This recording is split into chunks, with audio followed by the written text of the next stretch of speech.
Can the Dogs return to the top of college football in 2025?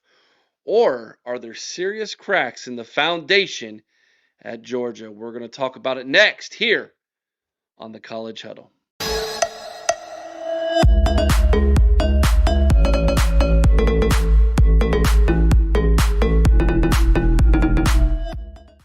And joining me here on the College Huddle is Trey from the Dog House Podcast. What's going on, Trey? Doing well, Eric. Appreciate you having me on. Excited to talk some Georgia football. 2025 college football season's right around the corner. It is. We have entered officially, I guess you could say, the dog days of summer. I feel like summer just got started. I don't know if it's really dog days, but I guess in Georgia every day is a dog day, maybe, right? I mean, is that how it goes? Unless you're a Yellow Jacket fan, maybe. That's right. DAGG. Dog. Yeah, it's hot too. It's hot here in Charlotte, man. It was 90 something early, so it's definitely the dog days. It is Sure. warm all over the place. Absolutely, man. Everybody I talk to, they are just they're having a time with the heat. So hopefully, if you're watching this somewhere, you're in nice AC and you're staying hydrated, my friends. All right, Trey, let's dive into this thing, man. I've been excited to talk to you. I've been excited to talk about Georgia. Georgia's obviously one of the pun intended here big dogs in college football. And I am very interested to find out what your perspective is and what the pulse of the fan base is heading into 2025 after some might feel was kind of a letdown year, but you're 2 years removed from back-to-back national championships there in Athens, Georgia, and you got no longer Nick Saban in Tuscaloosa, Alabama. A lot of people felt that Kirby Smart and Georgia was going to kind of grab that mantle. And 2 years into this thing now, the last 2 years, not the case. But that doesn't mean that we can't return to the top of college football beginning in 2025. Let's start there. How did 2024 end for the Bulldogs in the CFP, and how did that translate into the offseason that Kirby Smart and Georgia has had going into 2025? Yeah, great question.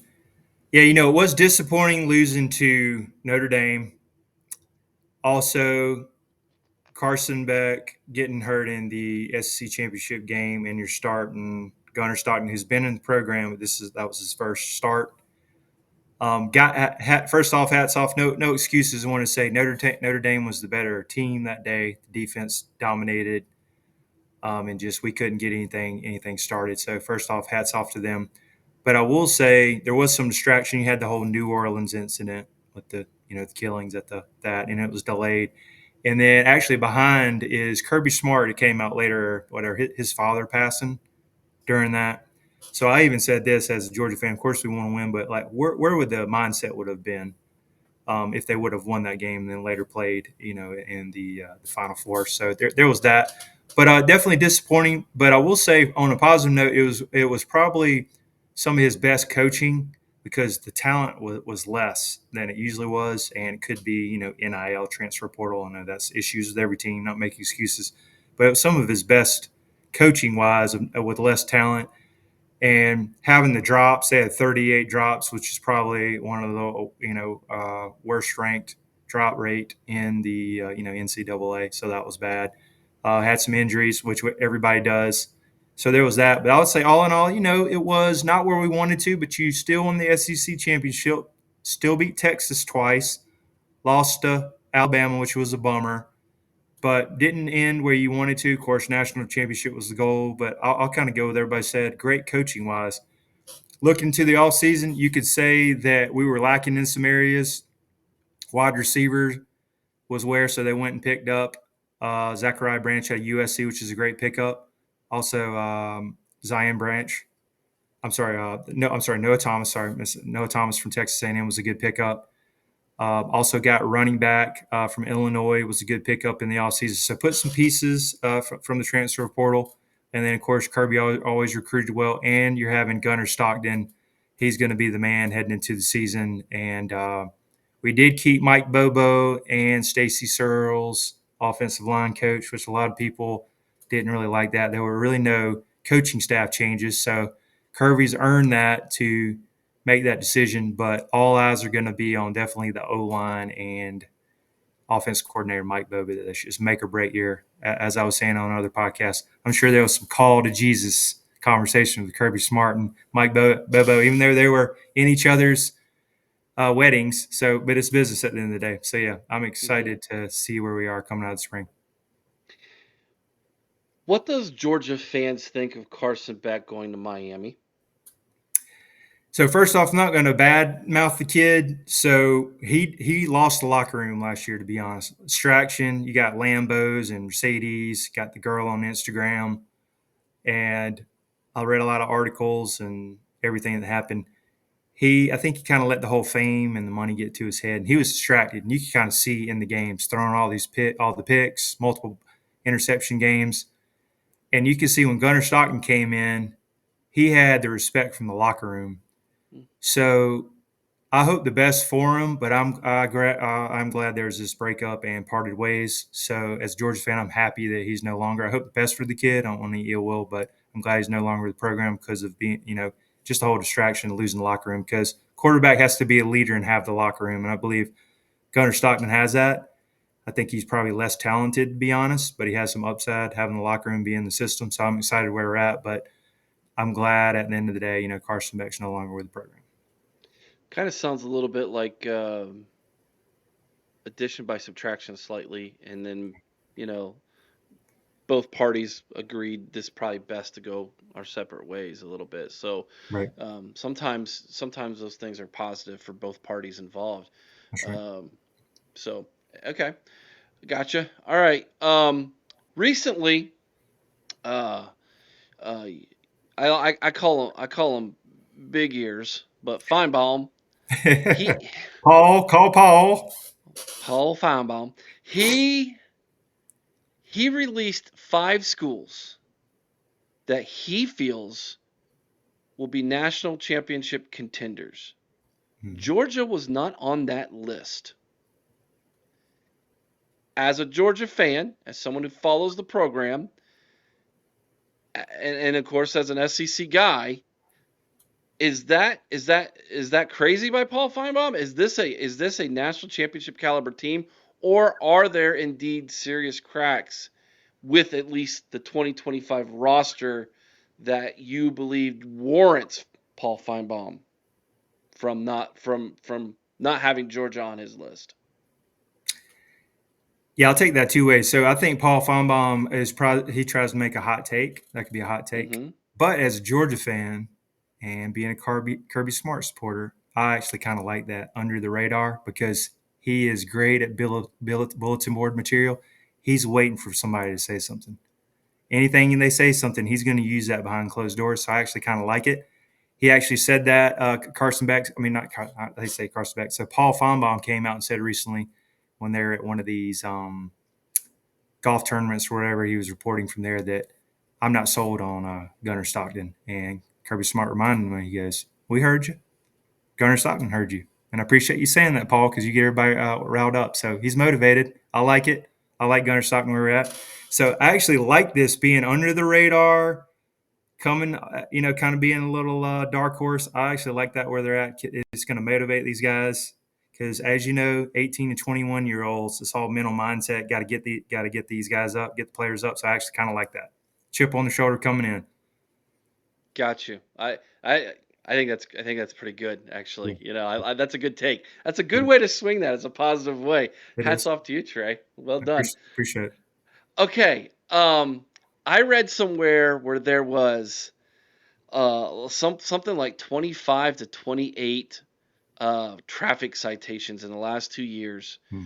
with the Georgia players. All right. Can you speak to that?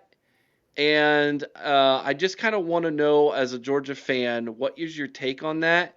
And is there something deeper here, or is it just guys drive the speed limit here?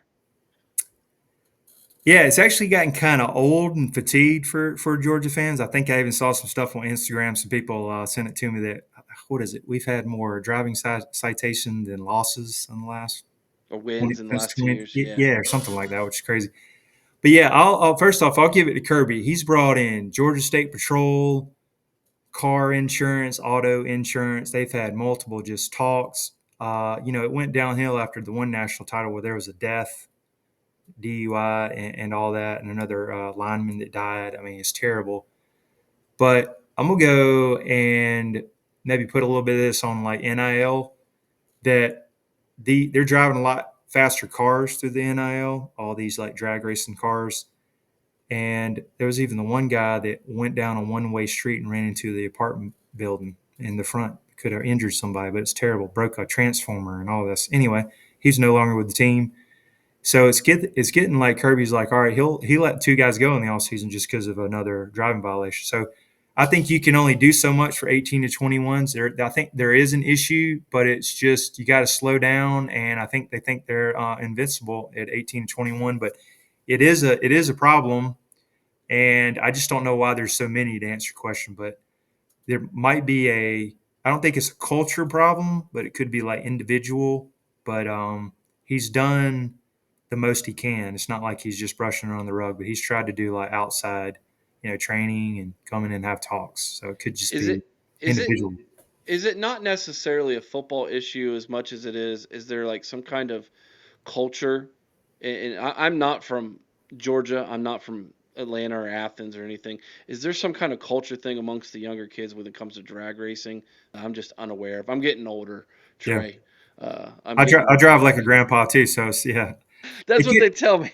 it could be because, and also to be honest, like Georgia has always gotten in trouble with, the joke is there's Athens, Clark County has their own jail cell for Georgia players or for athletes. There's been that, and they painted it red and black. There's been jokes about it. Like they're not like Tuscaloosa police where they look the other way. Hey man, you gonna Mm. we won't let you go, man. You got to play in the game. They don't care down there. They'll like they get up for it to suspend a Georgia player. So we've had always issues with this. Mark Rick used to have way too honesty. Like Kirby at least keeps stuff internally. We'll handle internally. He'll say that, which means probably run the crap out of them and discipline them. But back to it is Georgia's always gotten in trouble. Could be the culture, could be the players. Athens being so many distractions with the parties and bars, and it's one of the biggest college football towns or college towns in general. So I just think it back to it is probably a culture problem with the drag racing and having the NIL and accessibility to all these like really fast cars is what I would say. You've mentioned culture a couple times. Mhm. I would like for you to kind of define what the culture is that Kirby has built in Georgia. I'm gonna go back to I had a couple months ago. I had the experience. It was great to meet Kirby Smart in person. Got to take a picture with him at a alumni event. My buddy is a big donor, and I was able to tag along, which was great. And wear the monkey suit and dress up, shake his hand. What he discussed there in the culture was they usually have a slogan each year. It used to be "You're either a leader, or you're not." A couple of years ago, "Better never rest." This year is fire, passion, energy was his thing. And he had, for example, when they were playing football in the spring, everybody had these. You might know this, being scientific thing here. I'm going off on a tangent. Is the fact that what is it? The hottest color is blue, right? So they would put these. What are the ones, the protective headgears that they have? Oh yeah, I know what you're talking about. Like the bubble things that go Yeah, around the yeah, they would helmets. Yeah. have that. So the best player on each position battle would be like three or four of them. They would put this blue helmet, and the position coaches would pick them. And anyway, you got everybody, all the players come up. He says, like, "Hey, I want one of those blue hats. Well, how do you get that?" Kirby was joking around. He's like, "Man, we pay these guys 150,000, 500,000 a year, and they want a blue hat. That's it." So anyway, he's trying to say, "I want fire, passion, energy for these players that are getting paid money, and they're not being individualistic. We're trying to build a culture here."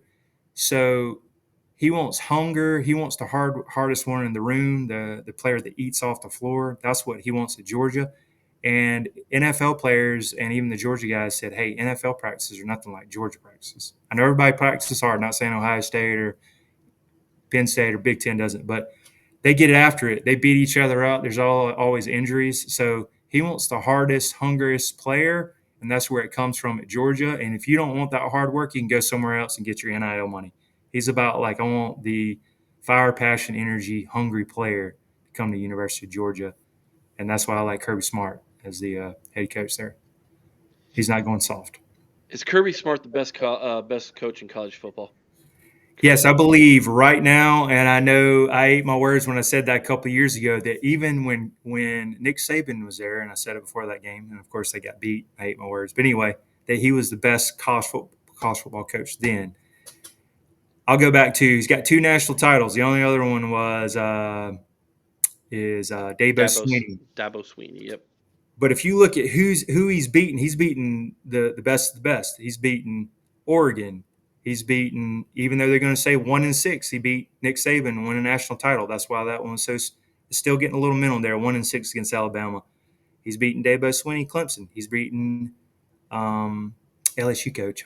What's his name? I should know his name. Oh, I know. Yeah, I got you. I Yeah. got you. Yeah. And Also, okay, I'm drawing a blank too right now. For Notre Dame, but yeah, go for it. Brian Kelly. Sorry, Yeah, Brian yeah, Kelly. you go, Brian Kelly. There it is. He's been, I mean, and I hate to bring it up. Even I know you guys were the better team that day, but we lost. Hate to bring it up, but did beat Ryan Day.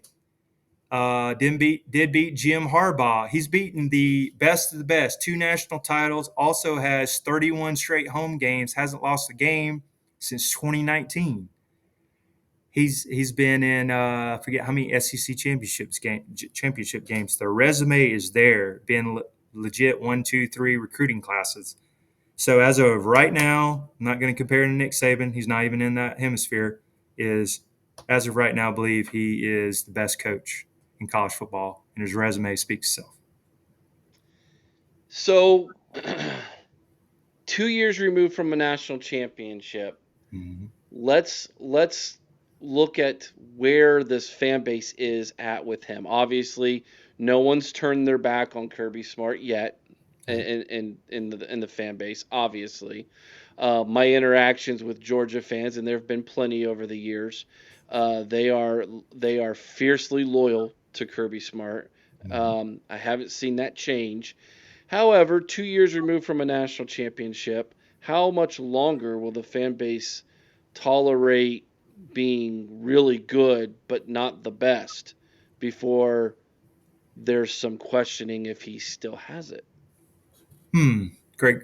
I think where it's going is there's going to be a lot of parity. First off, so for a while when I thought Nick Saban the first week when I heard it when he retired, I'm like, all right, Georgia's about to go run a dynasty, and as we know, dynasty is what 3, even though he did win 2 recently. But as NIL and transfer portal is making everything even keel, it might be one of these. I would expect Kirby's like, hey, make the playoffs with the 12-team playoff, might even be 16 coming up. Make the playoff each year. We're going to be in there. But I'm thinking maybe you might get one every 5 years if you're Georgia, lucky, one every 8 years. But I'm gonna flip the script and go even more as a Georgia fan. I'm worried about him not being around in 5 to 8 to 10 years because you're not going to have a Nick Saban type that you're till 70. So I want to just enjoy having Kirby Smart from 5 to 8 years because this is a grind. College football keeps changing the landscape. As I'm more on the side is I enjoy every year we have him because he brought us to winning the first national title in 40 years. He brought us to a standard that we're not used to, and we're getting kind of spoiled at times. But you gotta kind of sit back and look like, hey, this is a rarity, kind of where we're at. So I'm to the point is I want to enjoy each year. Now, if he came out of the blue, like you said, and he goes like 6-6, 3 straight years, yeah, there might be a conversation that needs to be had. But he's going to be at the top of the mountain. The way he's recruiting, the way he's using the transfer portal, he's figuring out NIL more and more on this thrifty model where you kind of can spend in certain ways. So I'm just enjoying having him as long as we can in the next 5 to 8 years. To answer your question, What is Kirby's best, I guess you could say, attribute as a head coach in your opinion? And now since you've got to meet the man personally and you've shared some things with me here, what do you think sets him aside? What makes him just a little bit better than, say, a Dabo Sweeney? yeah, I'm going to go with recruiting because he said time after time it's about 70% recruiting. What is it? 20% development, and then coaching is somewhere in there too. So recruiting, he is relentless, and he learned that from Nick Saban being under him, 9 seasons. So I'm gonna say better recruiter than a Dabo Sweeney. Also, see at times better in-game coaching. At first couple of years, you could tell he's really young. He tried to have everything in his hands. You can kind of tell he had some clock management issues. He wouldn't call timeout or certain things. But as he got older and wiser, he would make great decisions. Like, hey, even bringing up Ohio State game, called that timeout for the fake punt. Who does that? Somebody was in his ear, called timeout. That was like we extended that drive, or I forget what is it. We maybe stopped you guys on fourth down. Huge. If not, you extended that. You guys win that. And just little things like that, in-game coaching. And then he has built good coaches around him, and his resume and his coaching tree is like Fran Brown at Syracuse. He's going to be a good coach. I wouldn't mind. Somebody threw it out the other day is maybe replacing Kirby on the back end in 8 or 10 years. Even though my first pick is, I know it's not a hot take, Dan Lanning's my first call if Kirby Smart leaves in the next 5 to 8 years. I want Kirby to stay forever, but that's who I would call because to me, he's a younger version of Kirby building up Oregon there. But recruiting, in-game coaching, and his coaching tree, I think sets him apart than like a Dabo Swinney, for example. You've mentioned a couple times now that maybe in 8 to 10 years, are you worried that Kirby's kind of got a shelf life here? Has he said something like there's a certain mark that he wants to get to, and or are you worried maybe that the NFL might come calling? Like what's your concern, Trey? Yeah, I think he's always voiced spending time with his family, Hmm. and as you know, this is a 247 365 grind. He's like making tons of money, and I just don't see him hanging around doing like a Nick Saban 70. I could see him, he's 50, I believe. I mean, I'd love another 10 years, but I just think like as things change, if this thing gets built more NFL like, where there's like two mega conferences, and you can just kind of tell, and I wouldn't say what made Nick Saban retire was, NIL accountability. Is I think guys came in, hey coach, how much are you going to pay me when I'm going to play? So the whole like developing and everything, and everybody moving all around with the transfer portal, I think is kind of souring him on his coaching. So that's where it is. Just the whole landscape is kind of slowly kind of take him out, and get some gray hairs there. You can kind of tell the way he is just how much more do you want to kind of do this? And if he was successful, and let's say he won one or two more, and you got four, like what else is there to motivate? I know he's motivating, but like that. So that's kind of where I'm at. Like I said, I want him to stay. I just some of the rumblings in the way I hear him talk that is slowly starting to kind of wear him down the way things are changing in college football. Is Tennessee soft? Yeah. I was good. Well, that came out of nowhere. Hey, Yeah, I'd I'm say trying that. to be all serious, and I do. I'm like, all right, it's time to poke a bear. Let's do this. Um, I hope you didn't go and see any of my Instagram predictions and on any of that week leading up to it, because I will say this: Ohio State's came after me hard, and I may have called you guys the suck nuts, so don't hate me for that. But I was, man. I had to. It's the first time ever. I've been doing the YouTube game for a while. I had to like turn off Instagram and comments and block some of the Buckeye fans. I'll say that. But anyway, back to your question. I think they're a finesse team, and when Ooh. you line up with them on defense, and Kirby Smart has figured out Josh Heupel and has punched him in the mouth in all these big games, they're more of a finesse team. And what happened at Columbus on that cold day, and I believe it was January, is you guys were pissed off after the Michigan game. Ryan Day had his back against the wall, and they ran into a grizzly bear in the wrong place. And Columbus, pissed off fan base, motivated team, and you guys whipped them on in the trenches. And yeah, they were soft in that game. And I believe in big games, they are more of a finesse team, and you got to be a, ground and pound, punch them in the mouth, street fight team. My opinion. Should the SEC move to 9 games, 9 conference games? Yeah, that's a great question. I've always been I like the 8 game formula, but as a Georgia fan, I like a couple of, I want to say cupcake games just to kind of breathe with this 12 because, this is a long season these days. And you got to get the playoff games. You're going to play, 15, 16 games and the wear and tear on the team and with the injuries. So I kind of like where it is. I'll be definitely open to it, but I like the 8 games. But just 9 is just because it's brutal in the SEC. I know everybody says that, but it's just like that'd be a tough grind, to be honest. All right. All right. So the SEC is like Tennessee. Got it. Yeah, there it is. You got to have some cupcake games every now and then, man. I like Yeah. them. Everybody should have a couple. Yeah. But I mean, It's good for three, depth. three of them? Come on, man. Yeah. Um, is Georgia Tech really that good, or was that just a what happened there type of thing? All right. So, yeah, back to that. This is kind of inside baseball. So, you, you might maybe not have known that. It's the Big Ten. Don't follow it really close. Big Ten fans, which is fine. All right. So, Buster Faulkner is the offensive coordinator, and he sat in the room with Todd Monken when we won 2 national titles. He knows the ins and outs in the playbook. He was an analyst for, I think, 3 or 4 years.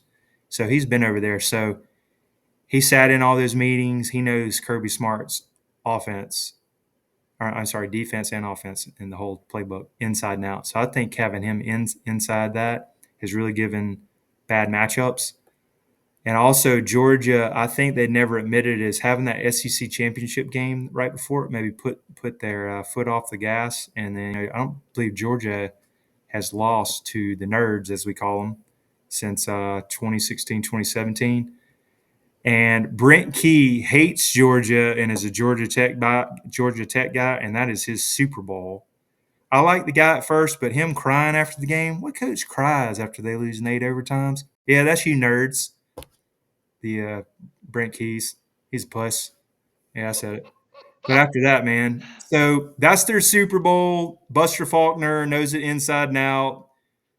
They should have. I mean, I will admit we didn't have any. We shouldn't have been in that game. We actually got lucky. Um, but I'll take the win over them in 8 overtimes. It was exciting, but too stressful. But Kirby's got to somehow circle that game and get motivated for it next year. So I'm gonna say offensive coordinator Buster Faulkner has our number on the matchup. So The game two. they had a Connor Stallions. Got it. That That's right. makes sense now. That makes sense. I got it. Yeah. All right, man. Let's. Sorry. Oh, I'm having too much fun with this interview. Trey, you're a good sport, buddy. I like it. All right, man. Let's talk about the schedule, including Oh, nice. 3 of them burners on there that I'm out of conference burners. All right, man. You got Marshall to start the year off, the thundering turd. They're actually pretty decent. I'm a little. I could see Georgia starting slow. Listen, in that game. Marshall, We are Marshall. They lost. Did they lose a lot of players? Their coach left and they couldn't even go to their bowl game last year because they didn't have enough players to go to their bowl game. Marshall's completely a reset program. They had to completely reset. You're making me feel better than I hadn't dissected, but yeah, I am going to try to get the Marshall guy from College Huddle on. Oh, they're great. Thundering her. The Thundercast. They are fantastic. You're gonna love them. Nice. Great dudes. Austin P. We're not even going to talk about it. Yep. And then the traditional SEC cupcake before your rival game. Charlotte, again, no issues there, man. There's 3 wins. All right. You got Georgia Tech at the end of the year. In the Mercedes-Benz neutral site game, by the way. That'll be interesting. Yeah. So, again, can they catch lightning in a bottle twice and make this thing close? That's kind of how I look at it. All right. Let's talk about the SEC schedule now. Let's dive into this here. Mm-hmm. You've got at Tennessee. Yep. Rocky Top. Are they? Hey, is Tennessee a soft program, Eric? New quarterback. Their lines are yes. Yes. Gotcha. The offensive line definitely was. Mm-hmm. Don't come out with your shirts off in warm-ups and acting hard and then play like that. You can't do that. You're going to get made fun of. But you're in Knoxville. Big game, huge game at this early in the season, man. But this is a Tennessee team that they, losing Nico and having to Mhm. restart from the most important position that early in the season. Yes, it's one of your three true road games here, but I think Georgia should take that one, right? I mean, I feel like they should. Yeah, I do like that it's at 3:30 because weird things happen in places. As a night game. I like that, and you do get a bye week. But my what I'm a little leery is and nervous is Gunnar Stockton on the road in his first SEC start in Knoxville, and that is a rival game. We've had their number. I could see us. This is going to be a game. It should be a 4-quarter game, but I think we should maybe have a little bit more talent, maybe a little bit more depth. And Kirby knows that Josh Heupel offense, and I don't even know who the quarterback for Tennessee is going to be. I know that's still up. I'm not sure that they know yet either. So there's that. But yeah, I could see that's going to be a close one. But I could see 3 to 7 points gutting it out, and then Georgia's got to start faster this year. They have started so slow last year, and it was always just resilient trying to pull it out at the end. But we should win that because we're more talented. But anything can happen. But I'd say 3 to 7 points, but definitely not a blowout. First bye week on September 20th. You come back home to take on Bama on September 27th. This is an Alabama team who people feel are going to be much better this year, Mm. competing for the SEC. But you get them at home. Yeah. The home winning streak at that point will be what, 30? Maybe more? Is 33. it 33? So you got 30. You're currently at 31. That's right. Also, Eric, Yeah. first time in the Kirby Smart era of getting Alabama at home. We've never played them in Athens before, so Oh, that's another thing that was big. And I know everybody's going to say 1-6, 1-6, but we played them neutral site games. We play them in Lucas Oil Arena where we won. We played them in House of Horrors, which is Mercedes Benz. They've always gotten us there. So getting them at home, 7:30 night game. Not sure who the quarterback is. Also, they still have this 18-year-old Ryan Williams. I think he's 18 now, and he's not 17, is he, mm-hmm. Eric? How many times did I Right. hear that? A whole Yeah, year, it 17? should Yeah. Great should talent, by the way. should be legal now.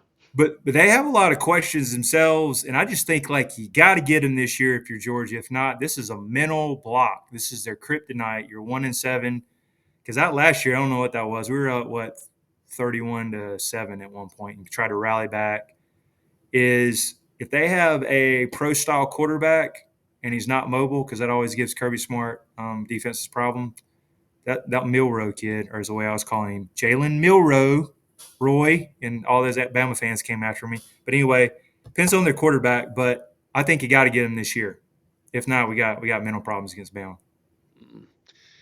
UK, not again. That should be a win. Yeah, It's at home. I don't think that they're a very good team this year. Uh, Auburn on the road. yeah. The barn, one of Yeah. the loudest places. They've never been there, but Jordan Hare, one of the loudest places. Hugh Freeze back against the wall. Hopefully, he's still employed by then. Because just saying. But I think they're well improved. It'll be interesting to see. But that's just one of those you got to try to scrap it. Just get a win there. Because that was the Brock Bowers show 2 years ago. If we didn't have him, we lose that game. So that's going to be a tough one.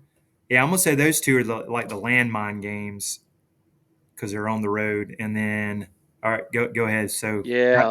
those are going to be some early tests for sure. Yeah. Can you win this next one, please? Ole Miss, Please. or as we call them Ole Piss. Oh gosh. I. I.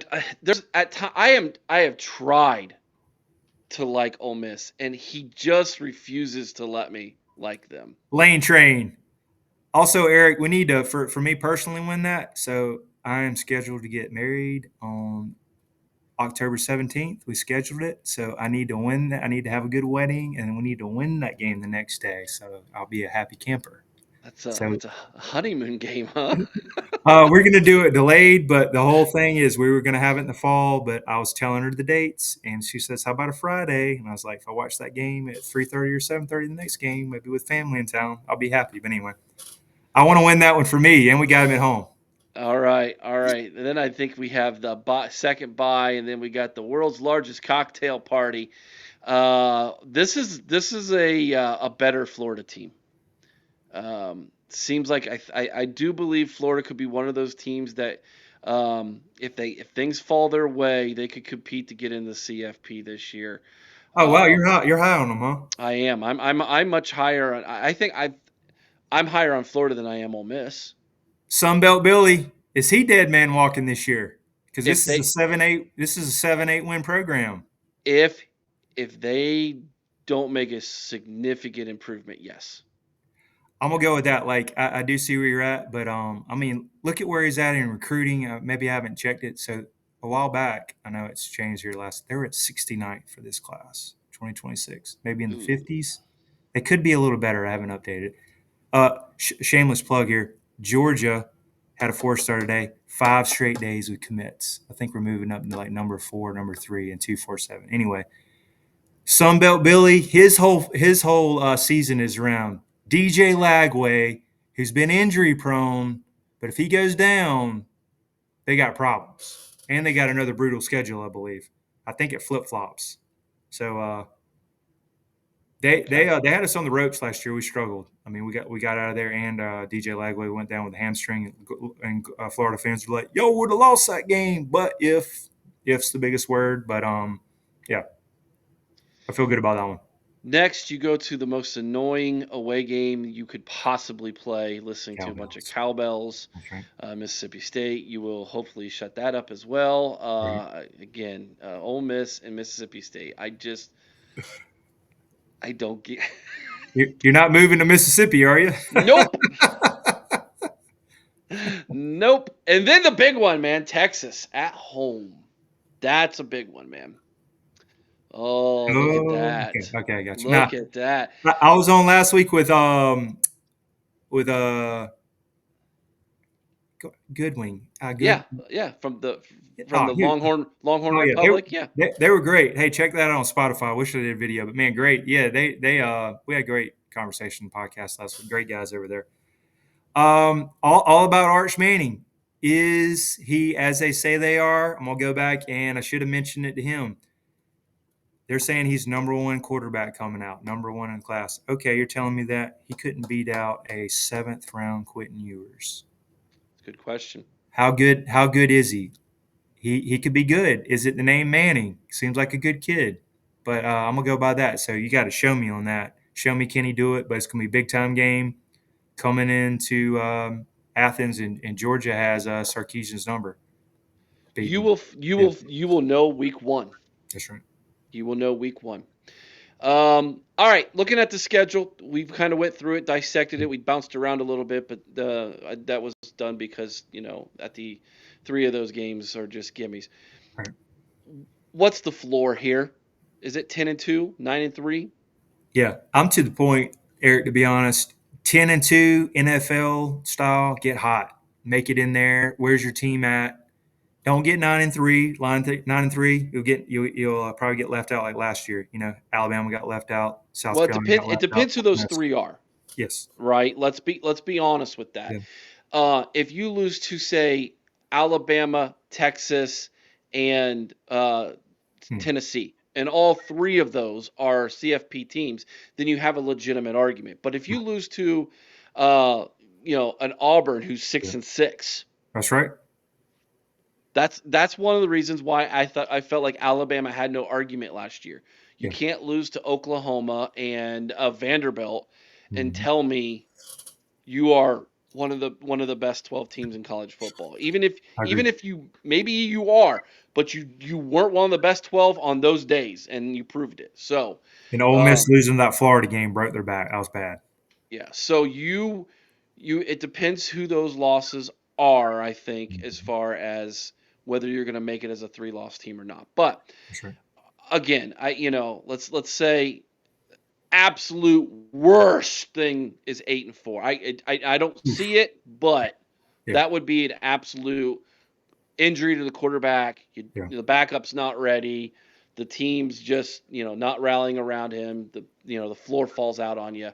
That's worst case scenario. Georgia has the potential to be 12-0, 11-1. What's the ceiling here?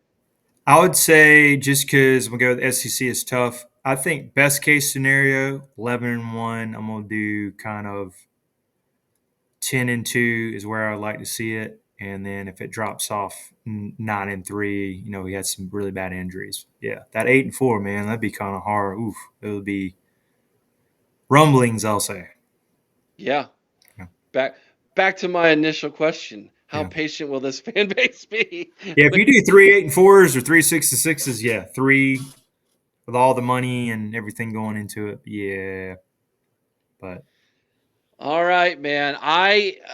There are certain teams that from week to week you just got to watch them. You know that they are a top tier. They're a national championship caliber team. Georgia's one of them.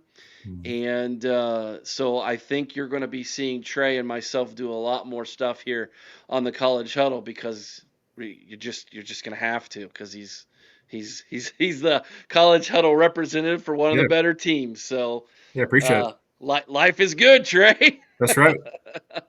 Life is good. Tell everybody maybe they slipped into this conversation. They got to see this video and they're like, man, I like this Trey guy. Tell them where they can find you, buddy. Yeah, appreciate it. So on YouTube, 600 subscribers we just surpassed actually today. So I'm excited about it. It's All been a right. grind. It's been a grind, man. So check us out at Doghouse Podcast. Look for the dog because there are other Doghouse podcasts on YouTube. So try to check out that. Also on Twitter at Doghouse Talk. We're getting close to 2,000 followers. And we're on Instagram as well at Doghouse Podcast. So appreciate all the support and going to do a lot of collaborations in the fall. What I try to do each week is I think you're doing something similar is have a representative from each team. I don't know if Yep. I can find an Austin P, but we do get a Marshall. Not sure about a UNC Charlotte representative, but we'll have most of those representatives to talk some ball in the fall. So what I have done, Trey, is if I can't find one, I will try to find someone who covers the conference. Okay. That happens in the MAC. I have a MAC guy who does a MAC show, and so whenever we play a MAC school and there's no one for that school, I just bring him on to talk. All right, Eric, pop quiz because I have no idea what conference is Austin P in. So. I don't know. All right, there it is. I'm gonna that's have to do some that's digging on that. that's terrible of me, isn't it? I'm like, oh great, he's gonna ask me. Let's find out, man. Austin P is And in UNC what Charlotte. I don't even know where conference? UNC Charlotte, and they're 30 minutes away from where I live. I don't know what conference they're in either. That's The bad. ASUN conference. I've never even heard of that. Might have to do some digging on that. They're in the same conference as Eastern Kentucky? Huh. Huh. Okay. The ASUN conference. I believe Charlotte is in the Sun Belt, are they not? Or are they USA? I should have asked my AI bot. Yeah, right. Yeah. I don't think is Charlotte in the Sun Belt? Charlotte is in the American Athletic Conference, the AAC. Okay. There it is. Yeah, American. Yeah, Yeah, I knew it was one of those two. there you go. Yeah, all of our G5 reps, just if they were watching that, just hissed at us, Trey. Yeah. They just hit You that unsubscribe, man. I got like $5.95 now. do us a big favor, everybody. I will throw the link down in the comment section below. It'll also be over there in the corner. Just click on that. It'll go right to his channel. Go subscribe to him. Let's get him Awesome. back to 600 since he just lost one. And Appreciate help it. my buddy out over there at the Doghouse Podcast. Trey, thanks for joining me, buddy. Thanks, Eric. Appreciate it, buddy. I got one more question. Sure. If I were to come incognito to a Georgia game and not wear my scarlet and gray because you let everybody know I was trying to hide my Buckeye fandom from, but you let everybody know right away who I was. Okay, sorry. If I was gonna come to a Georgia game incognito and fit in with the Georgia fans, what's the slogan or saying that they all say or do so that they would all think I was a Georgia? Is it "Go Dogs"? It's gonna be go dogs, seek them, hoo hoo hoo, and then when everybody walks by, just hoo hoo, seek them, hoo. Okay, There it all is. right. Everybody thinks we're weird because even when my fiance now came, why are all these people barking? Are they dogs? I'm like, yeah. And then I've been trying to teach her how to do the hoo, hoo, hoo, because hers is hoo, hoo, hoo, hoo, hoo. Anyway, She's an owl. yeah, it is. It's funny. Hey, did you say go dogs, sick 'em, walk around? You'll fit right in. All right, man. I got it. Go Mm-hmm. dogs. Go Sick 'em. dogs. There it is. Go check them out, everybody. Appreciate you all. Trey, appreciate you. It's going to be a great season, man. Looking forward to collaborating with you a whole bunch this year, my man. Yeah, all right, everybody. Take care. Till next time. Go dogs. Sick 'em. Go dogs. Hoo, hoo, hoo, hoo.